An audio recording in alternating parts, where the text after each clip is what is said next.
Hey guys, I'm back here again, Chris from C&H Small Engine. We had a quick video here for you guys. This one will be detailing the machine I got from me here. This is a Sears Craftsman garden tractor right here. The guy brought it over to us and he was complaining that the machine was blowing all kind of oil out of the front of the engine on here. And we checked that out over here. He actually started up in our driveway over here. And we found the actual breather called breather cover assembly. It's basically sits down inside the valley of the engine down inside here, and this is what it looks like close up here. This thing was basically bad, and I still got in a bag right here specifically for that. We also had to replace the actual gasket on here and the fuel line, because the fuel line was getting kind of bulging up on the front where it mates up to the carburetor on here. It was actually leaking a little bit of gasoline on there as well too, so had to replace the gasket on there, the fuel line, and the actual plate right here as well too for that. So let me take that out of the bag right here and get this thing open so I can show you what this thing looks like here. Try to do this one-handed here while I'm outside, because I gotta show the customer this when he comes over and picks the thing up. So bear with me here for a couple seconds while I do this right now. Okay, there we go. There's the plate. Okay, here's the gasket right here as well too. This is the first time I've ever seen one of these things, act up on here for that.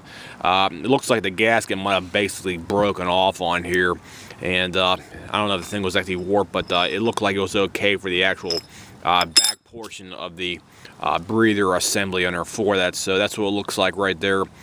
This engine is the Kohler engine right here specifically, and I believe the gasket part is broke out on here. But the thing is, it's a better idea to simply replace the whole piece as a kit right here for that, rather than trying to Mickey Mouse and just replacing one, and you find out that our piece might need to be replaced as well too. So replace this thing. It's you can basically buy it on I think about eBay for about 20-25 bucks right there for that OEM part.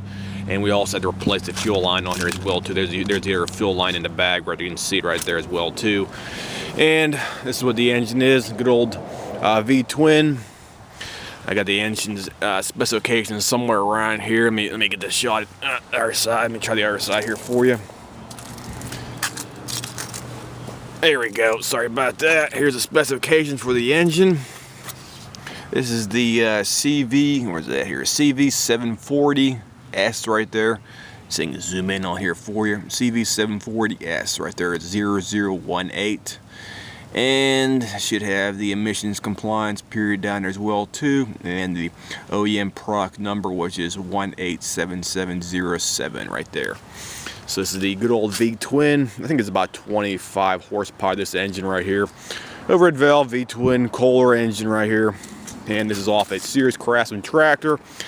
And here's the designation for the actual model number as well too in the back right here. Good old 917-275-285. Let me zoom in here. The camera focuses. Sorry about that. 917-275-285 right there for that. So good to go. We'll go ahead and fire it up here and see how it runs now.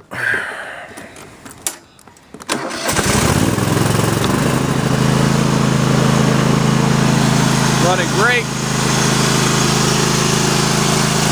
Absolutely great.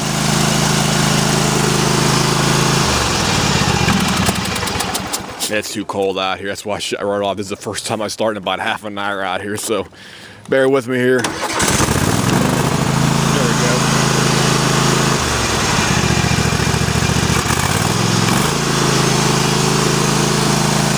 Looks good. There's no leakage at all.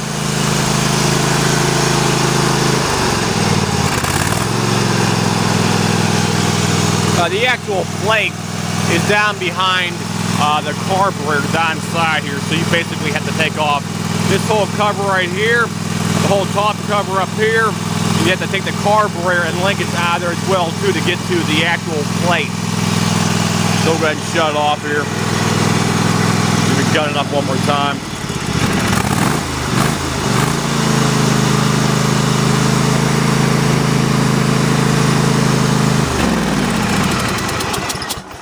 So that's what we did on the machine here.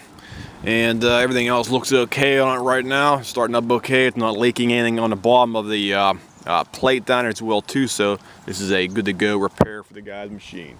So if anybody has any comments, questions about this repair, feel free to leave me a message here, and we'll try to get back to you probably within 24 or 48 hours after you post some kind of a quick question about a problem similar to this. I'll see you guys. Have a nice day.